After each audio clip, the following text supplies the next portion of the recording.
Beauty is blind. Brava! Bravissima!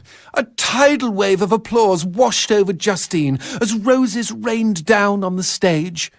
It's a wonder they don't hit me, she thought bitterly. I'm the largest target for miles. After curtain down, she retired to her dressing room, set her horned Viking helmet aside, and waddled up to the mirror with a gelatinous jiggle. There was a knock at the door, and Henry Wallin appeared. Henry again. Cheers, Louise. You were magnificent, Miss D'Evangelo. Did you see? The papers are calling you the finest soprano of the 19th century. He looked at the floor and shifted his feet uncomfortably. Every man in town loves you. Stupid Henry, moaned Justine as she examined her profile in the mirror. No real man could love a fat twat like me. She tried adjusting her midriff. Disgusting. She waited for the sigh, but today Henry's response was different. There was a rustle, a metallic thunk. Good evening to you, my lady. She heard the clack of the door.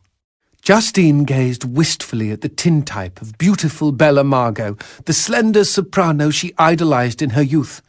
What was Bella's secret, she wondered, as she picked away at a box of truffles on the table. What indeed?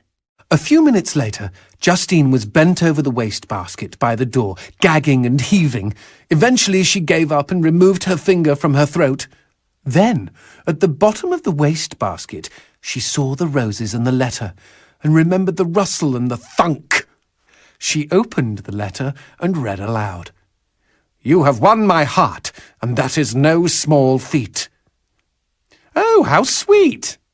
No small feat! She shouted in rage. A large feat, is that it? She crumpled up the note, threw it on the floor, and stomped on it for good measure. Something inside of her had snapped.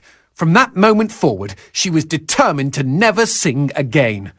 Her voice could go to hell, just as long as she could be beautiful.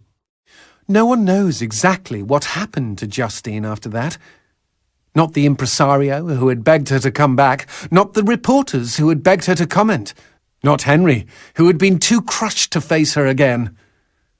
Correct me if I'm wrong, G, but didn't Henry want to be crushed? I mean, come on. Chubby chaser, anyone? When Justine's landlord finally let himself in, he was startled to discover a slim and beautiful woman in his tenant's armchair. She was naked, and her throat had been savaged. The blood had painted an inverse bouquet of roses on her chest. The woman held her own vocal cords in her hands.